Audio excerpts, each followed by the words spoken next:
दोस्तों अस्सलाम वालेकुम, नमस्कार, सत श्री अकाल। मैं लतीफ़ कुरैशी, आप देख रहे हैं मेरा यूट्यूब चैनल लतीफ़ कुरैशी बेस्ट गार्डनिंग। खेत में यूरिया सिंचाई से पहले देना चाहिए या सिंचाई के बाद देना चाहिए, आज के इस वीडियो में पूरी जानकारी देने जा रहे हैं। उससे पहले एक गुजारिश करना चाहते हैं, यदि आप हमारे चैनल पर पहली बार आए हैं तो प्लीज़ चैनल को सब्सक्राइब कर लें, बेल आइकन को दबा दें ताकि वीडियो की नोटिफिकेशन आप तक जल्दी से जल्दी पहुंच जाएं। तो चलिए आइए बताते हैं। तो किसान भाइयों, यूरिया जब भी हम खेत में डालते हैं तो ये जो यूरिया आप देख रहे हैं ये 3 हिस्सों में बट जाता है, अमोनिया, अमोनियम और नाइट्रेट। तो ये 3 हिस्से जब आपके खेत में होंगे तो वो कैसे पौधे ग्रहण करेंगे तो वो मैं आपको बता देता हूँ। गैस के रूप में खेत में उपस्थित होता है और अमोनियम के रूप में ये ज़मीन में स्टोर हो जाता है और नाइट्रेट के रूप में जब ये टूटता है तो पौधे इसको तुरंत ग्रहण कर लेते हैं। इसके बाद जो यूरिया आप खेत पे कब दें यह डिपेंड करता है आपकी ज़मीन पे और सिंचाई की व्यवस्था पर कि आप कौन सी प्रकार की सिंचाई कर रहे हैं। यदि आप फव्वारा सिंचाई दे रहे हैं तो आपके खेत में धीरे धीरे पानी लगेगा, तो आप यूरिया को सिंचाई से पहले दे सकते हैं। यदि आप क्यारी की विधि अपना रहे हैं और क्यारी में पानी छोड़ रहे हैं तो आप सिंचाई के बाद दें।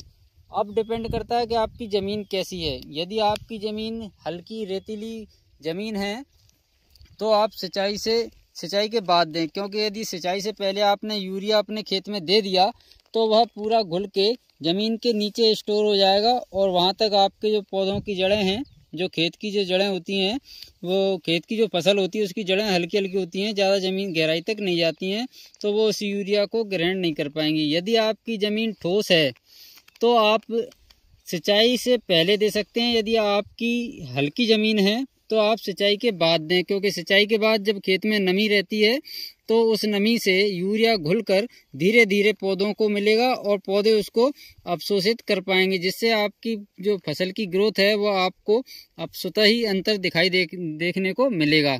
तो इस प्रकार आप अपने खेत में यूरिया का प्रयोग करें ज़मीन की अवस्था को देख के, साथ ही साथ आप किस प्रकार की सिंचाई कर रहे हैं। यदि आप फव्वारा कर रहे हैं तो पहले दे सकते हैं, यदि आप क्यारी विधि अपना रहे हैं तो बाद में दे सकते हैं। यदि आपकी हल्की मिट्टी है तो आप उसको यूरिया पहले ना दें, सिंचाई के बाद दें। यदि आपकी ठोस मिट्टी है जहां पानी धीरे धीरे ज़मीन के अंदर जाता है तो वहां पर आप पहले दे सकते हैं यूरिया, उसके बाद सिंचाई कर दें ताकि वह पानी से मिलकर घुलकर अपने पौधों की जड़ों को आसानी से मिल सके। इस प्रकार आप यूरिया का सही प्रयोग कर सकते हैं। साथ ही साथ यदि आपको यूरिया का बिल्कुल सही से उपयोग करना है तो यूरिया को आप घोल बनाकर अपनी फसल पर छिड़काव करें तो आपको 100% उसका रिजल्ट देखने को मिलेगा। उम्मीद है आपको जानकारी पसंद आई होगी। वीडियो देखने के लिए धन्यवाद। जो दोस्त पहली बार हमारे चैनल पर आए हैं प्लीज़ चैनल को सब्सक्राइब कर लें, बेल आइकन को दबा दें। धन्यवाद दोस्तों।